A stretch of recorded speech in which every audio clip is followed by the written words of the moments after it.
if I can have your attention.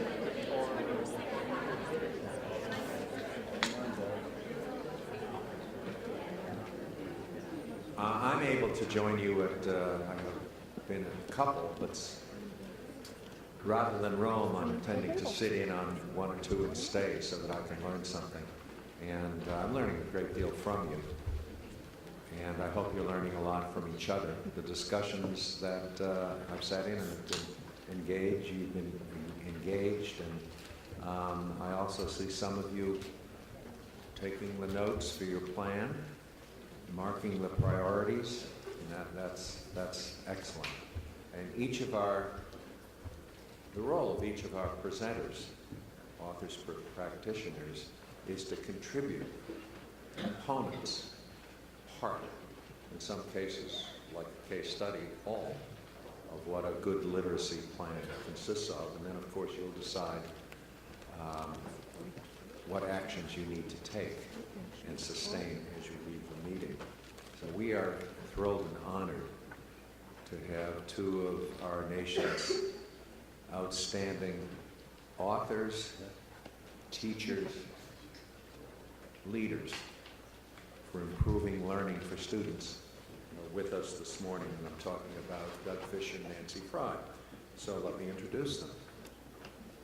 Doug Fisher, Dr. Doug Fisher is a professor of educational leadership right here in San Diego State University. And he's also a teacher leader at Health Sciences High and Middle College. So he's practicing. He is a member of the California Reading Hall of Fame and is the recipient of the International Reading Association's Celebrate Literacy Award, the Farmer Award for Excellence in Writing from the National Council of Teachers of English, as well as the Christa McAuliffe Award for Excellence in Teacher Education. He's published numerous articles, a great variety of wonderful books. He's a board member of the International Reading Association and a past board member of the Literacy Research Association. His colleague, Dr. Nancy Fry, is also a professor of educational leadership at San Diego State University. She is a recipient of the Christa McAuliffe Award for Excellence in Teacher Education from the American Association of State Colleges and Universities. She too has co-authored several books on literacy and was a co-recipient with Doug Fisher of NCTE's 2004 Kate and Paul Farmer Award for Outstanding Writing. And she has also received the Early Career Achievement Award from the Literacy Research Association. Dr. Fry teaches a variety of courses in school improvement and literacy leadership. Please welcome Nancy Fry and Doug Fisher.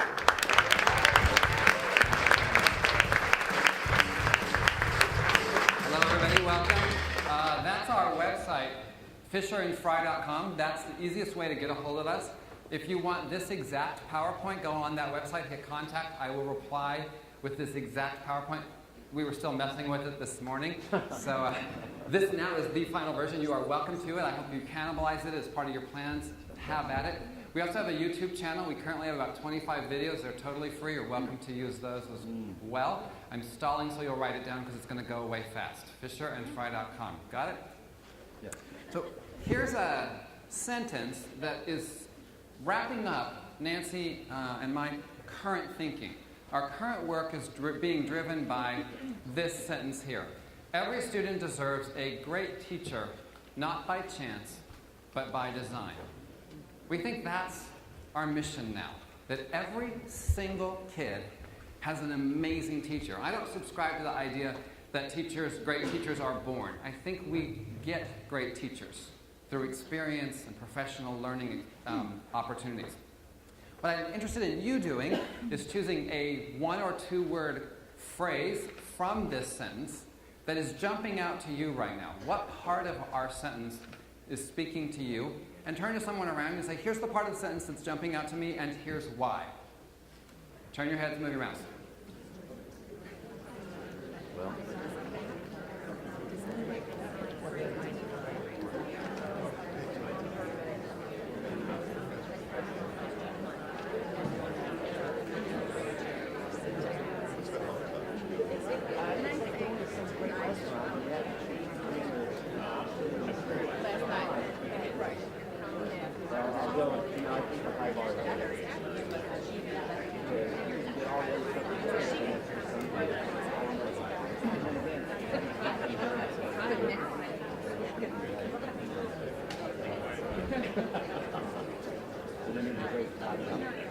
If I can interrupt you there.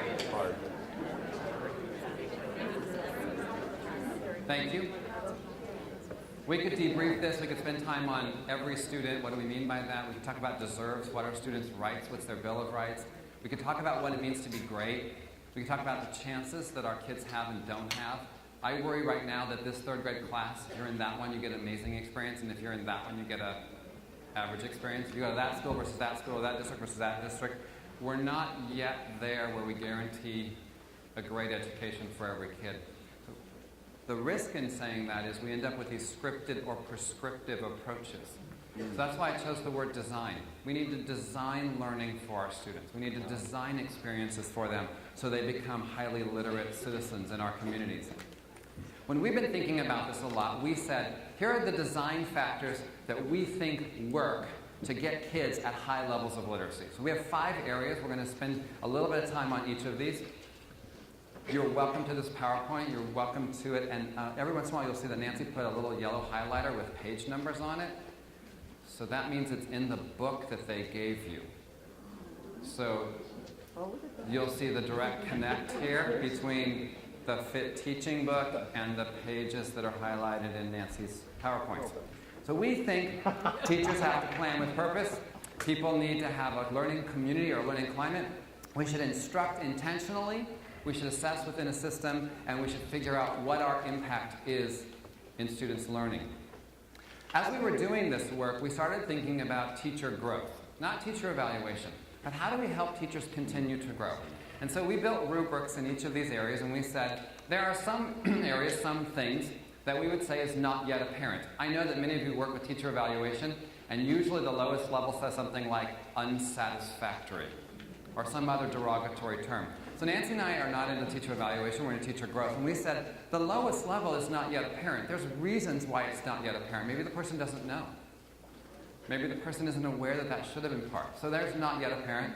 Then you start moving into developing, and then you become an effective teacher. And then we have argued in the FIT teaching book that you now have that the highest form of teaching, the highest level of our performance, is when we're able to lead our colleagues in work.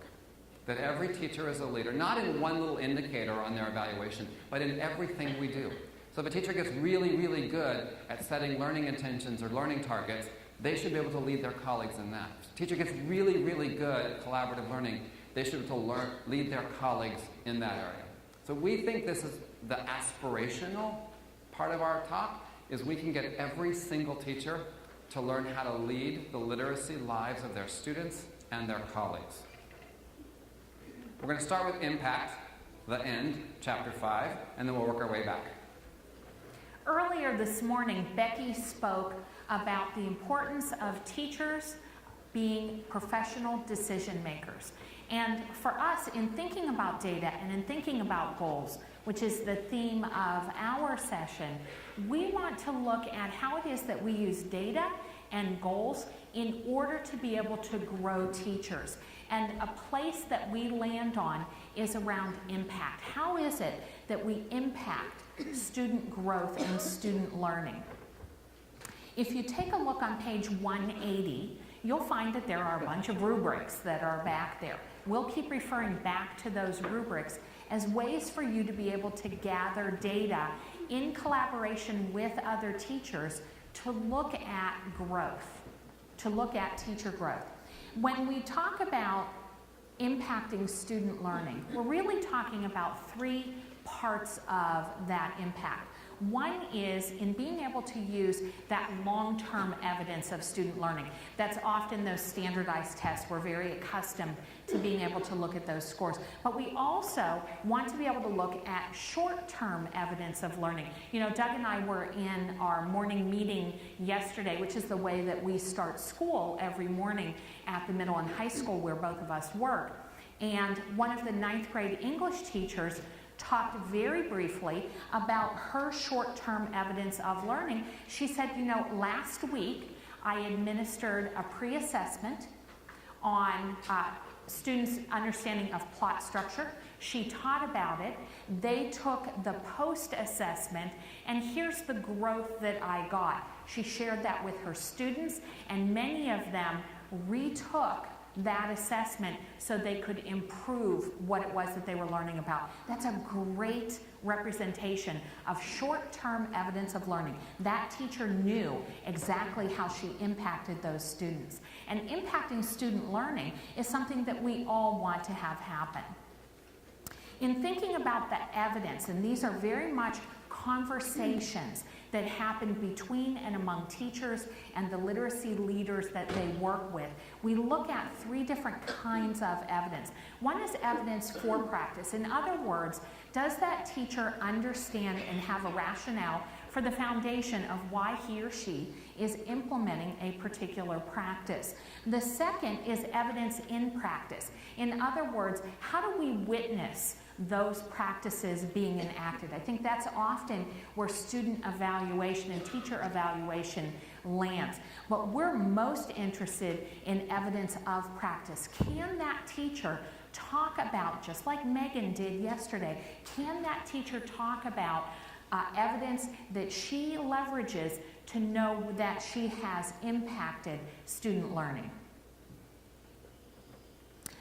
Examples of short-term and long-term evidence, as I've referenced earlier, include in the short-term things like reading inventories, measures on various scales about how it is that students are progressing, as well as those long-term measurements that we utilize, standards-based tests and those sorts of things. We look for teachers to be able to use evidence of both of those to understand the impact that he or she has on student learning. So as you think about your planning session next, when we finish, what impact do you expect to have on students? How will teachers articulate their impact? What evidence will they use to show you that they've had an impact on learning? We should not be afraid of the conversation that teaching results in learning. We should not be afraid of this. Now, what we get all this wrapped up in is, oh, is it going to get measured on a state test? And where's my principal from Florida? You know, got your ABCs and Ds, right? A humane way of talking about schools. In California, we are not that inhumane. We use numbers 1 through 10. So much better.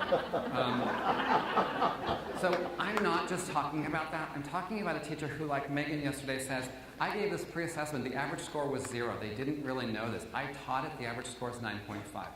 That's why we're looking at, can we have a conversation about impact on students' learning about things that matter? As part of our work, Nancy and I spent a lot of time on planning. How do we help teachers plan effective lessons? Because we are coming out of a decade of a lot of scripted and prescripted lessons where people forgot how to plan. And there's a whole bunch of teachers who got hired in the last decade, and they never planned lessons. They were asked to open the book and read from it, whatever it said on the side margins of that book. So we've been investing in some planning time with teachers and helping them get better at this.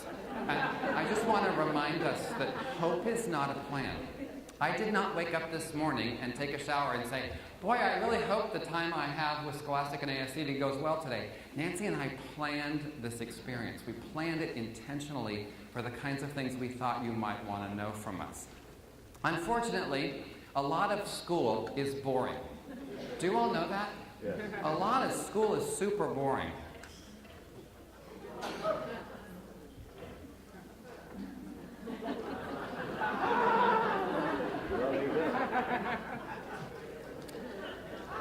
And to try to prove to you that school can be boring, a short video clip. So today I'm going to share with you the most important, most significant,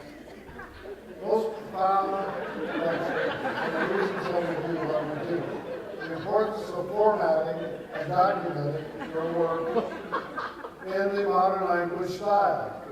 You will notice that this is the 7th edition. I will not accept anything less than the 7th edition, which is the most current, up-to-date, most accurate information available from the Modern Language Association. The Modern Language Association is a very somewhat cumbersome but expedient way to do documentation. And we are using what edition? And what edition will we be using, class? Class?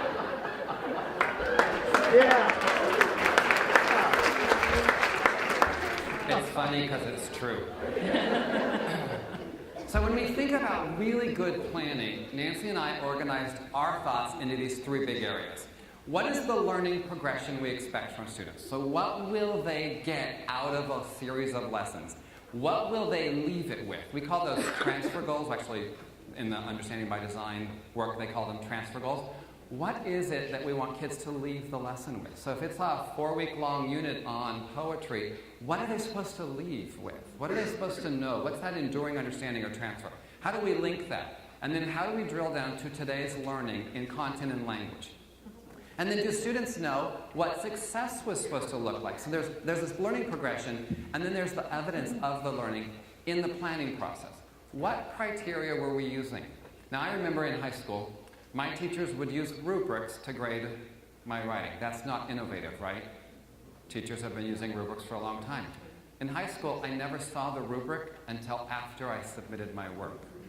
So I didn't know what success looks like until after my work was done. So it's an evaluation function. When we share the success criteria with students, they know what we're looking for and what good and great looks like, and they can choose to aspire that. And how do we have data collection, evidence, and then how do we align and differentiate in our planning process? There's a whole bunch of work that we need to do with teachers to help them plan effective literacy lessons. Because I'm going to argue, again, that people forgot how to plan with the last set of adoptions. The purpose for learning today should focus on what we want kids to learn, not what we want them to do, not the task or activity or assignment. Many of you are leaders who walk into other people's classrooms. Stop asking the randomly selected kid, "What are you doing?" It drives their attention to the task in front of them. The teachers will learn to make sure that they can answer that question when you show up. Please, if you walk in someone's classroom, ask a kid, "What are you learning?" not "What are you doing?" What are you learning today? Because I want them to be able to answer that. They should be metacognitively aware of here are the things that they are supposed to be learning. Now, before you leave here thinking, I spent a lot of money to hear Doug and Nancy talk about objectives. Remember those days? Remember objectives? We all were going to write objectives. Remember they were going to be smart objectives and specific and measurable. Remember those days? They forgot interesting. There's nothing in SMART that says we're going to ask about interesting. And some of the content that is taught in your schools is boring. It is our job as teachers to make content relevant and interesting to students. I work with a lot of superintendents and I say to them all the time, if you want to do something powerful, rewrite your teacher job description. The first line on the job description, make content interesting. It's the most important thing I do every day, is I make 9th grade English relevant and interesting to 14-year-olds. That's my job. I love English. I love language. I love literature. But if I love it and they don't, they're probably not learning it. It's my job to make it relevant and interesting to their lives.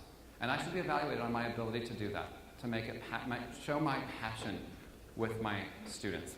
I'm going to show you 2 very short video clips from the same school on the same day. The principal and I walked around and we went to random kids and we said, what are you learning today and why? What are you learning today and why? What are you learning today and why? And the first video clip, these kids have no clue what they're learning. The second set, they have a better sense. And I'd like you to do some comparing and contrasting.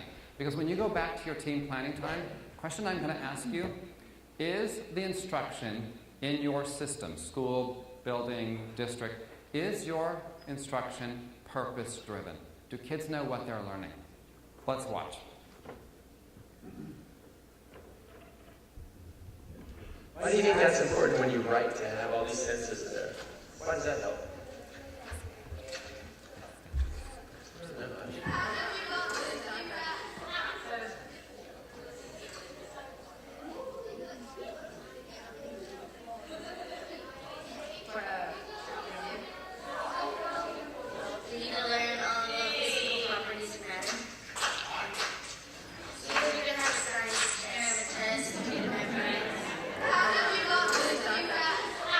And who are you writing this to? Who's going to get that paper that you're writing? Do you actually share that writing with anybody, or you just put it in your folder?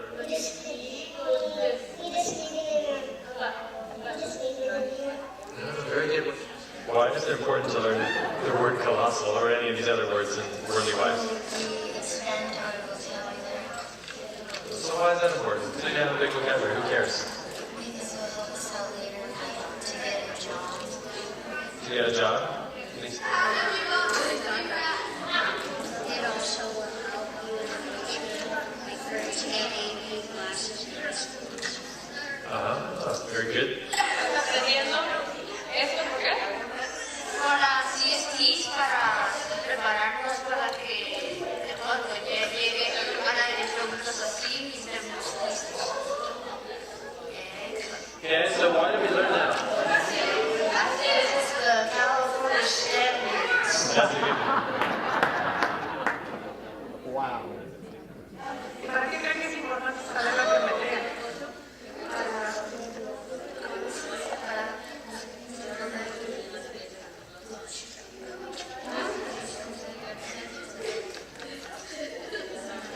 No. ¿Qué te imaginas para qué? Summary writing. What's the point of that?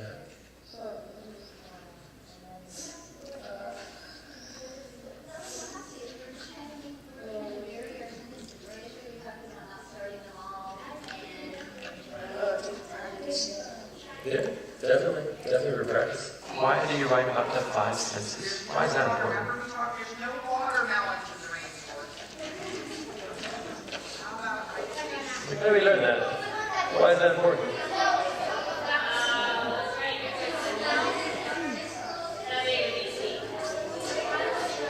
You guys want to? I like those last two girls. Maybe if we turn away, they'll go away. The same school, on the same day, these students have a better sense of what they're supposed to be learning.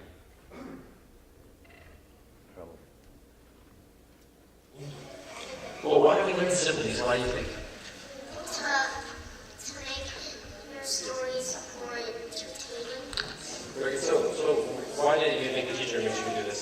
What was the point? So you understand how to like draw conclusions and stuff like that. ¿Por qué es importante saber esto?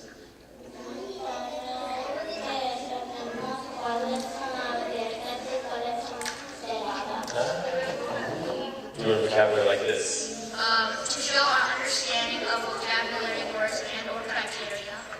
And why do you think that's important to learn more vocabulary? Well, it widens your vocabulary and therefore widens your understanding of complex literature. You're welcome. Not that. Not really the main idea in details. What's the point of that? Why do you do that? We do it because so we could know what main ideas are, topics are. Learning that because we're scientists and we're trying to learn what the properties of an apple is and to figure out what you can describe it. Okay. Because it describes the paragraph more and it takes out all the things that don't really care. Very well said. And the last question. What do you? Quiero preguntarles para qué es importante saber la sílaba tónica. Porque no lo puedes decir como pediría, porque luego el señor dice que Entonces, el saber la pegajosa, pegajosa, pegajosa. ¿eso qué es? ¿Qué es lo que va a hacer? Es para mirar cuántos sílabas tienes como pegajosa, pegajosa, pegajosa. Y dicen cuántos sílabas tienen. ¿Por qué es importante saber la sílaba?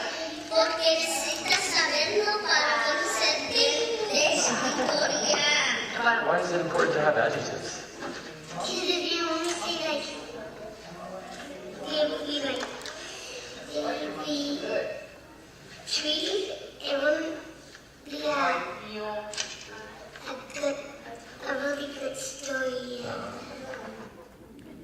school on the same day. This is one day. Multiply this in your mind times 180 days of school. The rich get richer and the poor get poor. Some kids have no clue what they're supposed to be learning. So when you go back to your planning time, think about this. Do our students in my classroom, my school, or my district know what it is they're supposed to be learning? I'm going to give you a moment to have a talk with each other. Do you need to build this into your plan? Is this something you put on your to-do list? Turn and talk for a minute.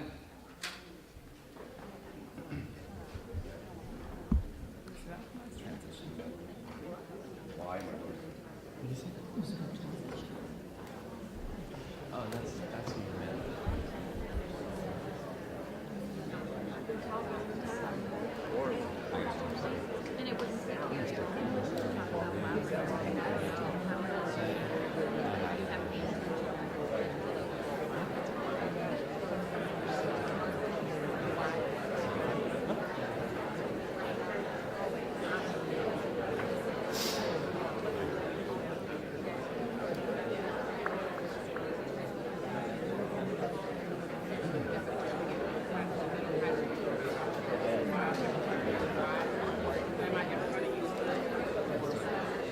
If I can interrupt you there.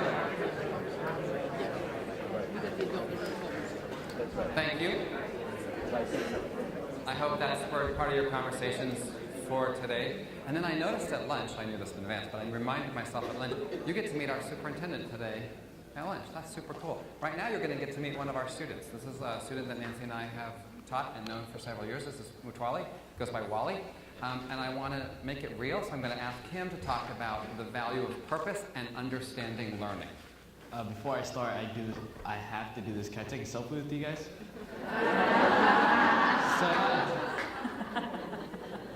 All right. Is that good? Yeah. Thanks.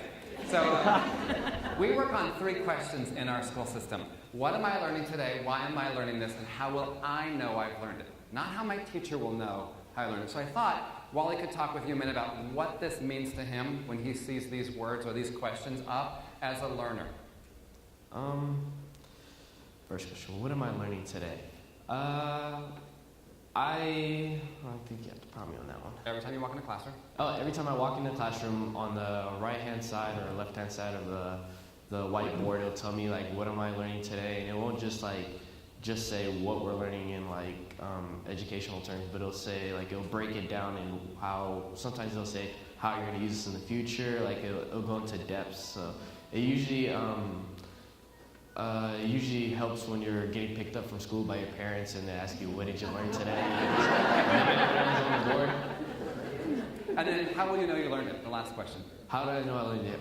Coming from a East African household and my parents being refugees, my mom's not too good at English, so particularly in English class, I'll go home and I'll try to show her what I learned in that class because she's not too good at reading, so I'll help her read, and I know I learned it if I can be able to teach her how to be better at reading.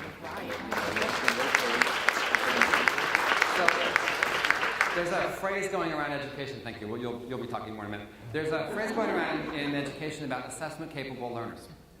That we want kids who understand what they know, what they don't know, what evidence they see in that, and where they want to grow. And when you listen to him talk just now, he's an assessment-capable learner. He knows where his strengths are, he knows what he knows and what he wants to share with other people. That's an important part of our work in literacy.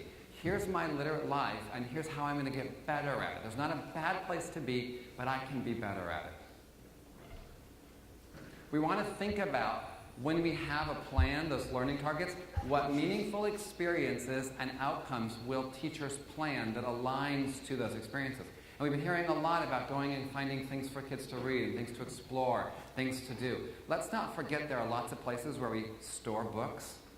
We should get kids into libraries as well, because libraries have vast sorts of materials. I remember being in high school and the library was in the basement. I was in a 4-story school. In the middle was a circle and you could see all the way down into the library. So every floor you would look down into the library, and it had all kinds of places that I would never go visit, but I could visit in a book. And let's not forget that those meaningful experiences should include a whole range of things for students to read. A third element in coordinating teacher growth is around setting the learning climate. And chapter 2 contains a lot of information about all of that. You may be thinking, hey, I'm at a literacy conference. Why are we talking about climate? Because the learning climate matters. It has everything to do with the ability of students to be able to learn the things that we hopefully are teaching them. If you look on page 172 and 173, continuing with that rubric, we've set out some other indicators around setting that learning climate, and you'll find these words there. Around welcome, how is it that students are welcomed into that learning environment, both the physical environment as well as the community, the learning community itself? Growth producing, is the teacher growth producing in terms of the conversations that he has with students when they're really struggling with something, and the efficient operations of the classroom? You know, the evidence is that teacher credibility in part plays a role in the ability for students to be able to learn. When you know that you are in good hands, when your teacher is able to communicate to you, demonstrate to you that he or she knows what it is that they're doing, you have more confidence in your ability to learn from that person. Efficient operations are a part of that. So we'll talk for a moment about welcome and the importance of being able to bring students into the learning environment. In this month's review of educational research is a meta-analysis on 100 years of reading research. That's a lot of research to go through. I'm going to save you a 45-page read, and I'm going to sum it up in this way. What matters is the relationship that teachers have with students in being able to create those readers. That matters. That plays an important role in what happens. Unfortunately, sometimes we don't create such a welcoming environment, and we've got a video to show you. 1 minute, 1 minute please.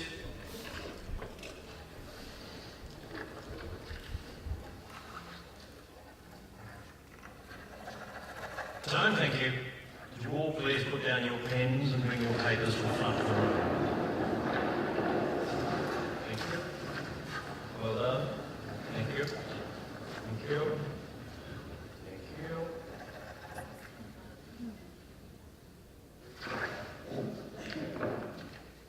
Oh, I'm sorry, too late. Gave you plenty of warnings about time. You failed.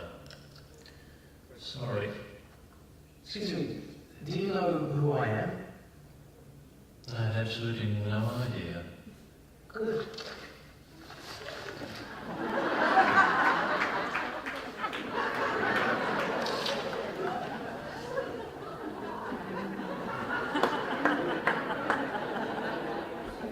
Knowing their names is important. I'll share with you a trick that I have. The school where Doug and I are has 750 kids in it. I'll be honest with you, I don't remember everybody's name all the time. And so sometimes I will say to a student, can you tell me what's your name again? And they'll tell me their first name, which I don't remember. But I say to them, oh, no, I know what your first name is. What's your last name? And then that gives me the little trigger that I need. One of the things that we look at in ourselves, in our own practice, as well as helping others and grow their practice, is that second indicator around agency and identity that you see in that rubric. And just to set a couple of definitions out there, agency is the belief that any person has that they can act upon the world. Some of our students don't have a strong sense of agency in our classrooms. They're not sure that they can act on that. Identity fits into agency. It's how we define ourselves. And what we want to have with students are those growth-producing kinds of conversations that help them with their agency and their identity. And I'll show you two examples. This is a conventional kind of approach. A student has done something in the classroom. The teacher says that was hurtful, right? We're labeling what it was that action was. Often this is a private conversation, but we say that was hurtful, and then we give them some direction. You need to fix that. But what we argue, what Doug and I argue, is that just by inserting a little bit more language in that dialogue, we can shift that student's agency and identity. By saying to them, that was hurtful, you're better than that. Do you hear the identity that is getting built for that student? You need to fix that. How can I help? And now we build agency for that student. Remember, in reading instruction, relationships matter. And building those relationships is an important part of that. While I am wondering, in your experiences, what are some of the things that you found around relationships as they have been enacted for you in your own learning? Why are relationships important in school? Why are relationships important? Throughout my high school years, at first I didn't really build relationships. I was trying to stay under the radar, and then I realized, or I came to a realization that relationships are everything. Once you build a relationship with a staff member, teacher, whoever it might be, you're scared to disappoint them. So you push yourself harder because you don't want to disappoint them, because they obviously, if they invested time into you, and they obviously want a return on their investment, which being your success, so they want to see you succeed. And you push yourself because you want to succeed, and you want to show them that you didn't waste your time investing time into me. So in high school, I had good relationships with many different staff members, depending on my classes or whatever. And I've learned in college to seek out the professors, go to their office hours, make your personal connections with them, because they do look out for you. They hold you to a higher standard. They'll get on you in class if you're on your phone. They really will. They don't care. They do care. Don't get me wrong. They care. But they care more because you went out of your way to build a relationship with them, and they push you harder, and they make you push yourself harder because they want to see you succeed. You want to show them that you can succeed. And relationships helped me throughout my high school years and currently my college years.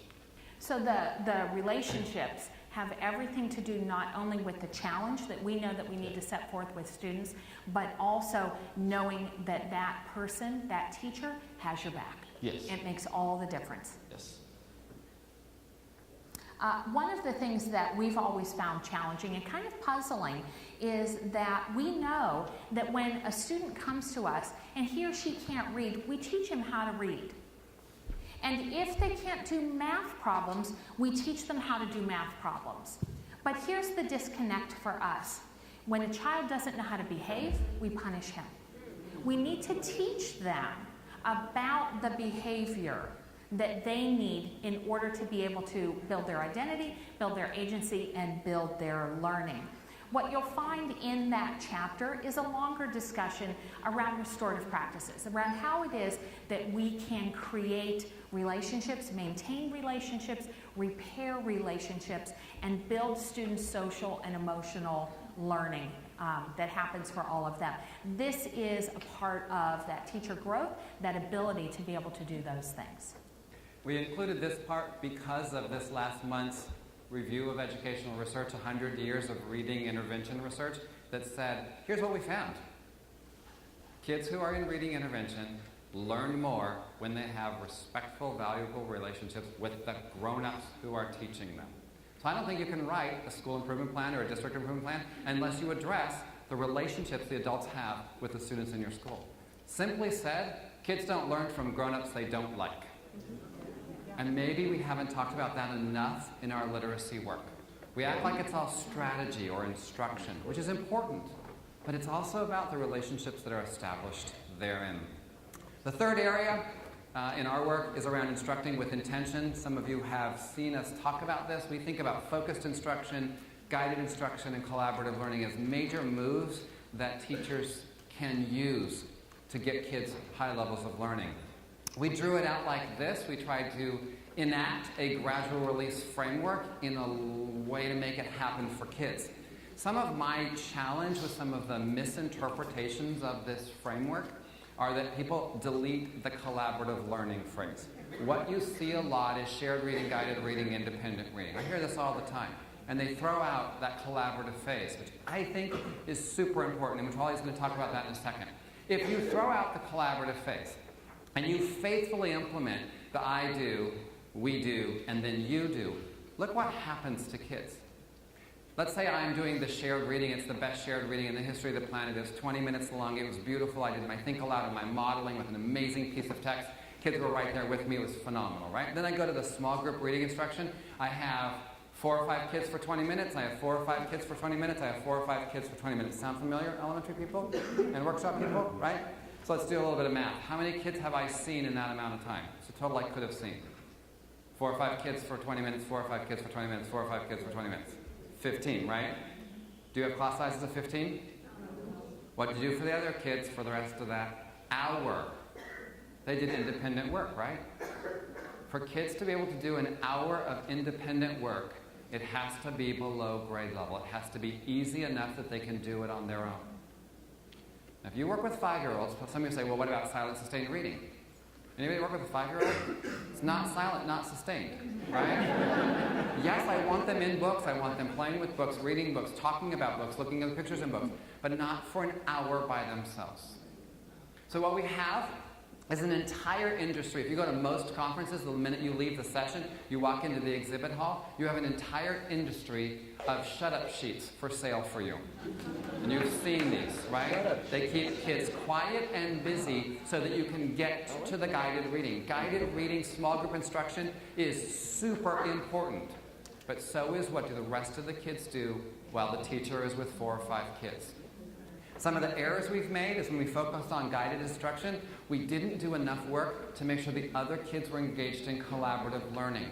So the teachers, well-meaning, increased the amount of time kids did independent work. As you think about your literacy plans, if you want to dive deep into guided reading, guided instruction with your teaching staff, be careful about what they do with the rest of the kids. An hour of below grade level practice and 20 minutes of targeted instruction will not get you breakthrough results. The ratios are just off. We've got to rebuild the collaborative learning because I can raise the rigor when I have lots of brains there talking to each other, trying to figure things out and negotiating. So in our thinking, we drew the triangles way back, and we tried to show there are times when the teacher does more of the work and a time when the students do more of the work. Do you see that in those triangles?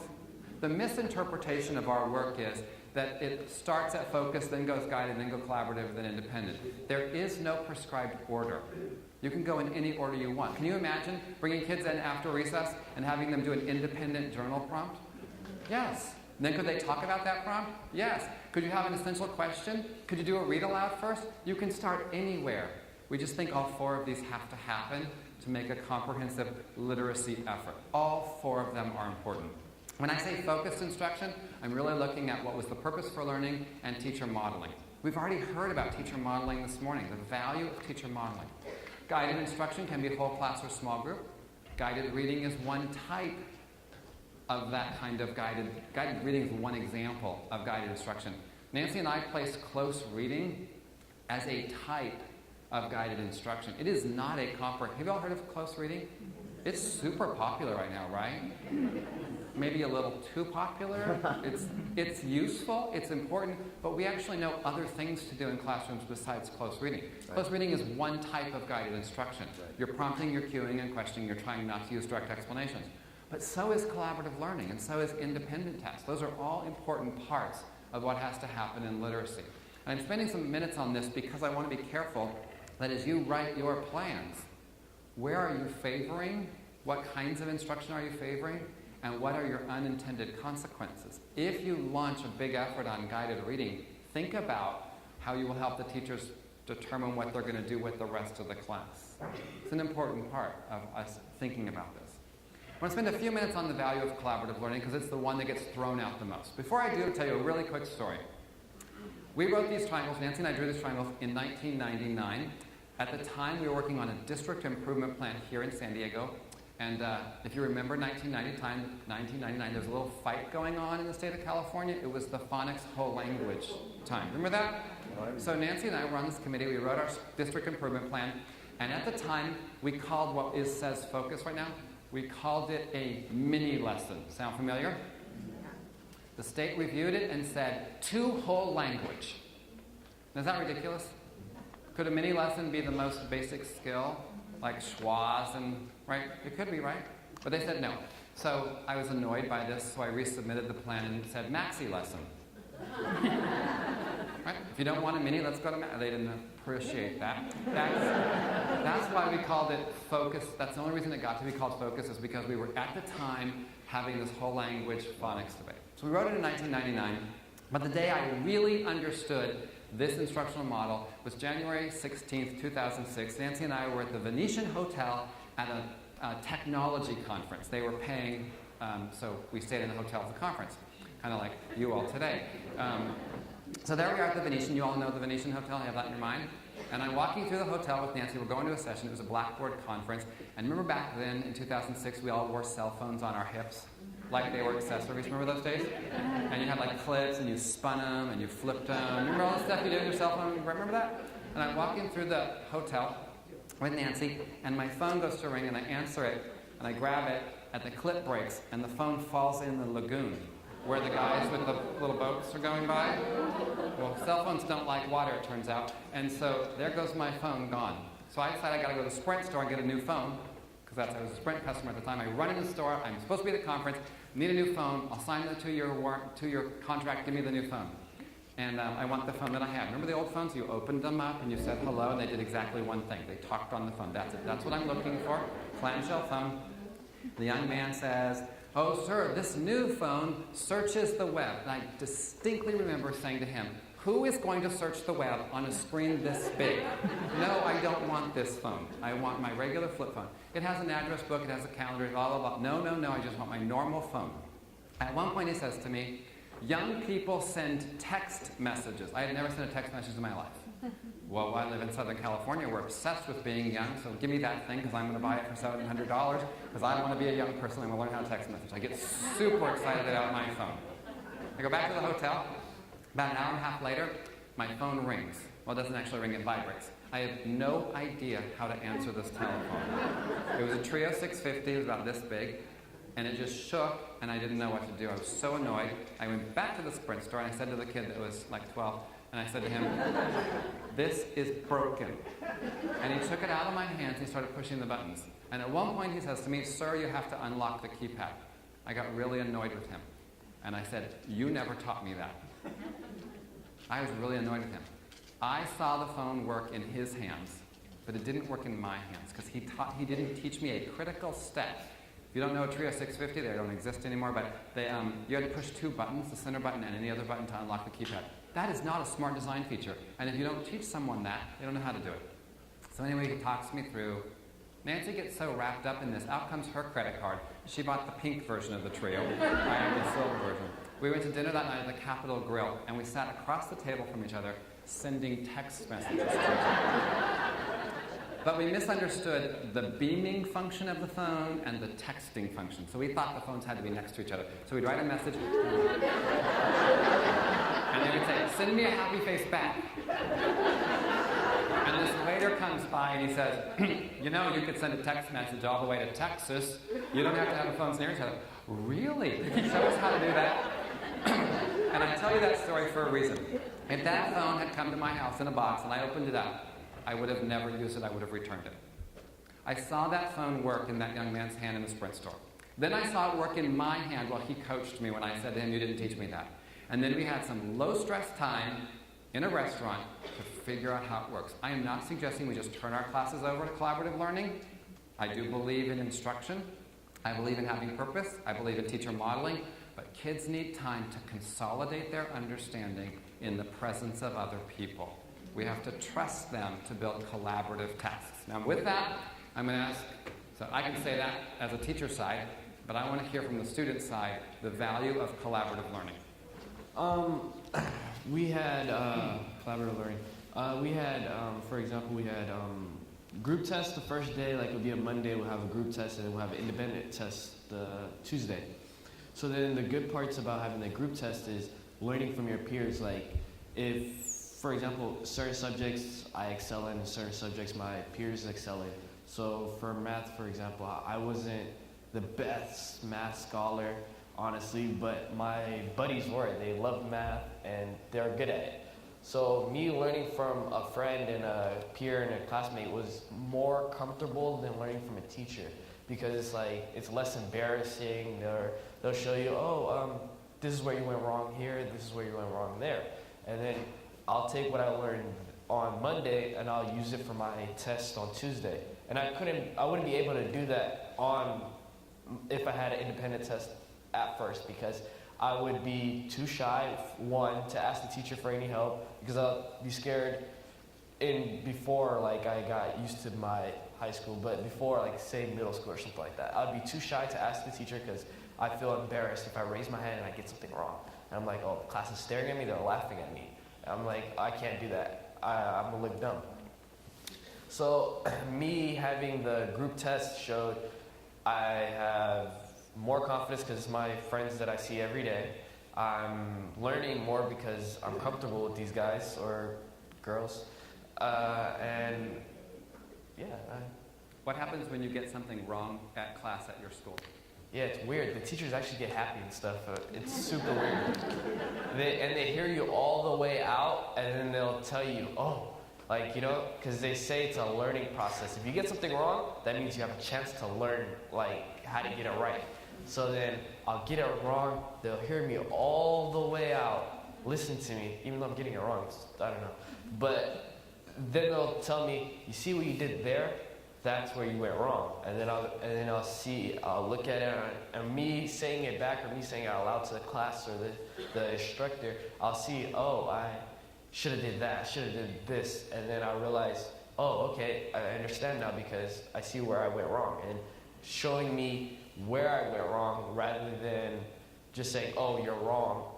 And when I hear, you're wrong, I'm like, now I understand that. Even though I don't understand, I'll just say, okay, because I'm embarrassed now, I'm scared. I don't want to talk again because now I'm embarrassed. My friends are laughing at me. They're not really laughing, but in your head, you think everyone's laughing and staring at you.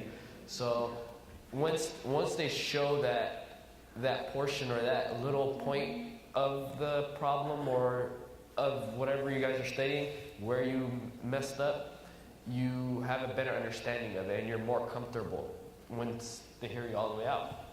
So here's something to take note of. Errors should be celebrated as opportunities to learn. If kids are not making any errors, they already knew it and you're wasting their time. Errors are opportunities to learn. They should be celebrated. I'm going to do a couple more minutes on collaborative learning because I think it's super important that we get kids into these collaborative conversations and discussions. There's a difference between collaborative seating and collaborative learning. And I go in a lot of classrooms where it's clearly collaborative seating. They are just pushing the desks together, but the kids do not know how to work together. As Nancy and I have been thinking about this, we divide collaborative learning into two subtypes, group work and productive group work. They are both really useful to get kids to talk. They are both useful for academic language and interdependence. But they have some big differences. I'm not saying one is better than the other. It's about matching your purpose to what you want kids to be doing in class. Group work is better when you want kids to clarify their beliefs or values or opinions or ideas. What you've done in the session today with us has been group work. You have turned to someone and talked. Productive group work allows you to consolidate your understanding by using argumentation. You are going deeper. Group work is good for sharing. What you've done today is share your ideas and thoughts with other people. Productive group work is better when you want to problem solve. A major difference for us is that group work has no accountability or group accountability. Remember the old days of PowerPoint? When PowerPoint first came out, we all started assigning PowerPoint. We'd give kids a PowerPoint task, and they would divide it up, and the fonts were different, and the backgrounds were different. They never talked to each other. They just each did their slide. That's not what we're talking about. That's group accountability. Productive group work has individual accountability. You know what each kid contributed to that learning environment, to that learning task. A couple examples, so we just put a few of them up there for you to get a sense of what we see in San Diego a lot. Some of the group work examples, turn to your partner and talk about this. Turn to your partner and discuss this. Turn to your partner and think about this. Think, pair, square. It's not a typo. I did not mean think, pair, share. It's that partnership, have a conversation, they square up, the two partnerships join, and they have another conversation. Carousel is a walk around the room, often looking at images or words or quotes, and they talk about them. Novel ideas only is like, you can write down 3 things that you learned and everybody stands up. There's all kinds of ways of playing with, but you can only say it if nobody else has already said it. It's a fun way to get a rapid review. Opinion stations is the one that Nancy and I use the most at our school. That corner is strongly agree, that corner is agree, that corner is disagree, that corner is strongly disagree. And you go have a conversation with people who have similar ideas, and then you either fold or split the line so they talk to people in other parts of the room. Those are good collaborative tasks that get kids talking, but there's no individual accountability. When you look at the next list, the productive group work examples, some of you know these because these are ways you hold kids individually accountable for the work they do collaboratively.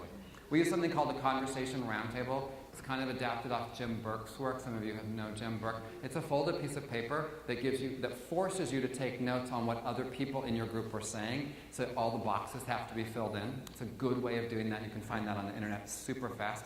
Numbered heads together is a Kagan strategy. This is table 1, table 2, table 3, table 4, etc. Each person at the table has a number, and you use dice. So you say, let's have a conversation about this character. Blah, blah, blah, blah, blah. Everybody talks. I'm going to roll the dice. It's going to be person 3. At your table, make sure person 3 can answer. You talk again and make sure that person 3 can answer. You roll the dice again. Table 5, person 3, you're on the spot to answer. Literature circles, because we have rules and jobs, are de facto productive group work. Same as reciprocal teaching. You're the predictor, you're the summarizer, you're the questioner. There's a role that you have, and you take notes while you read in that role, so your teacher can look at the individual accountability. Jigsaw has been ruined by professional development providers all over. I go to a lot of sessions and they say, we're almost out of time, but I want to jigsaw this. And what they mean is divide and conquer. If you go back and read the true Jigsaw from Texas, the great state of Texas contributed it. You're welcome, Kylene. This was designed as a 3-step process. You get your part of the text and you read your part. Then you talk with people who read the same part as you read. Then you talk with people who read across the text. Now, I've been to a lot of PD. I've never done those 2 steps. It's always just read your part and immediately go talk about it, right?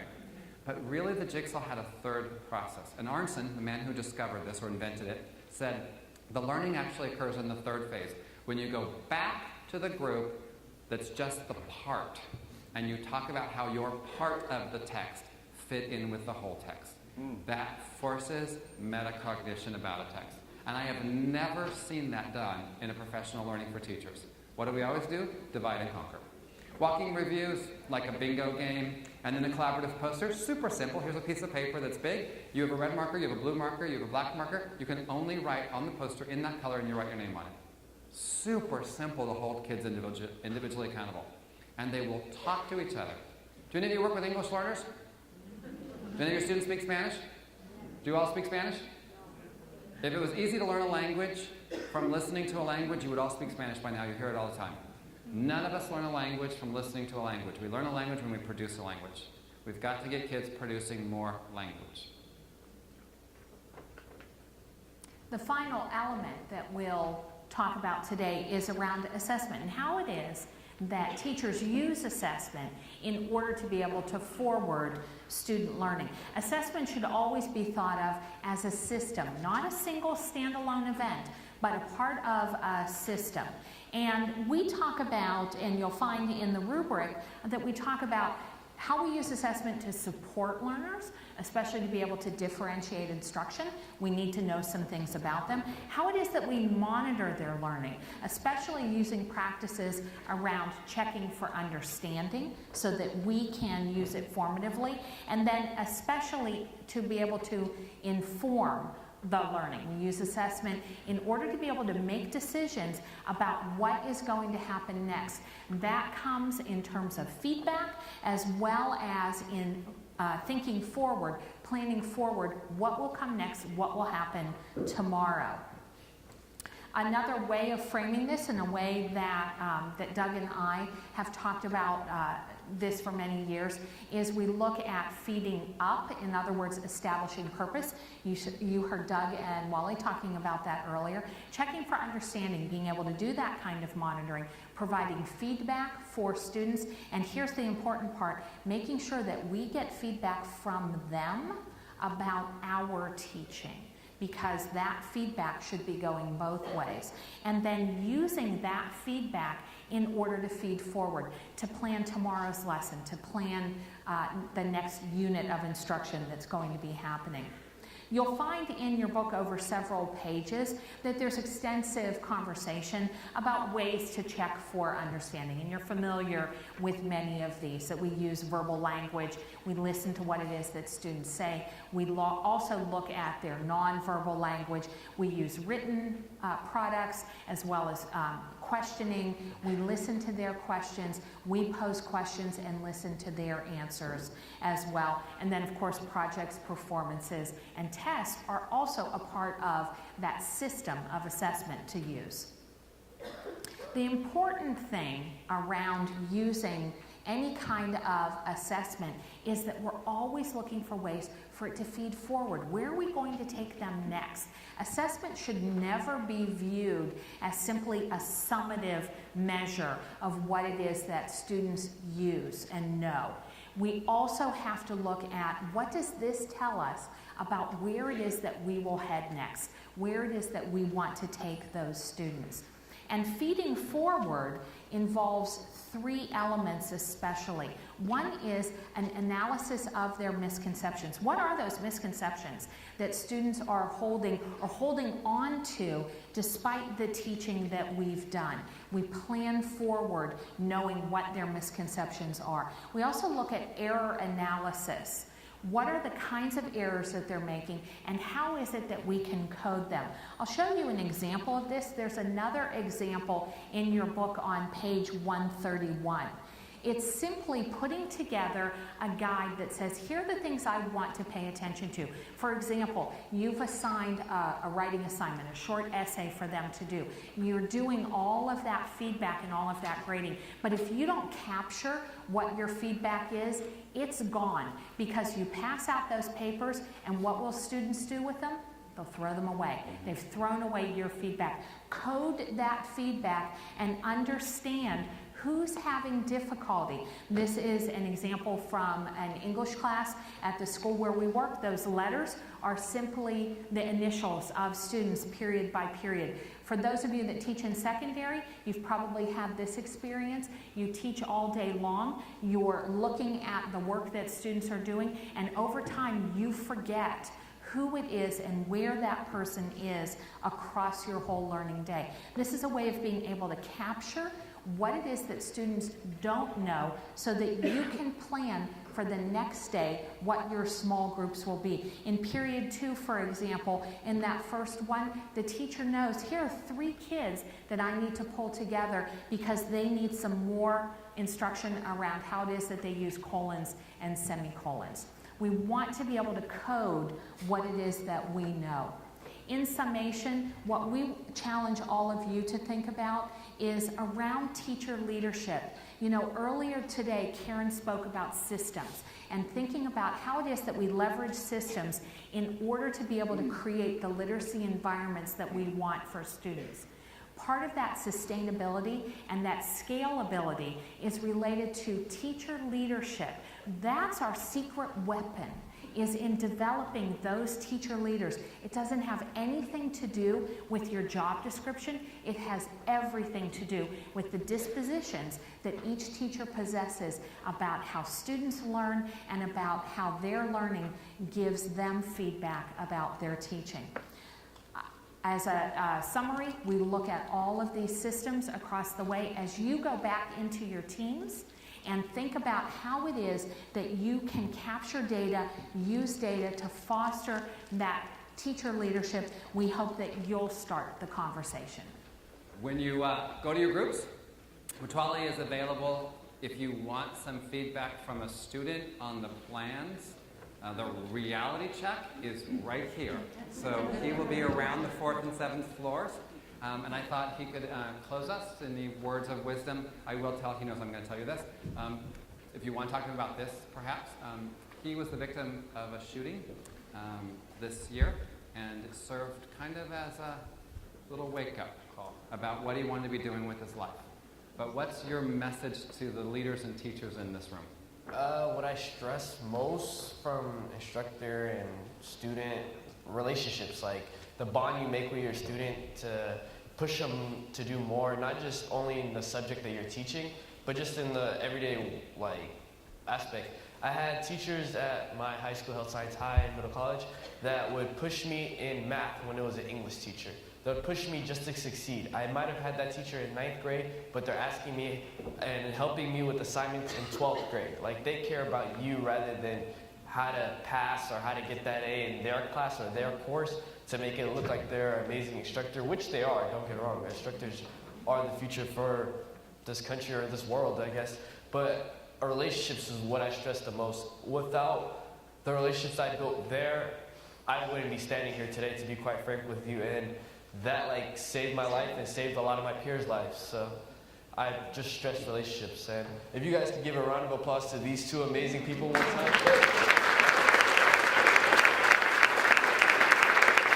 Thank you. Thank you.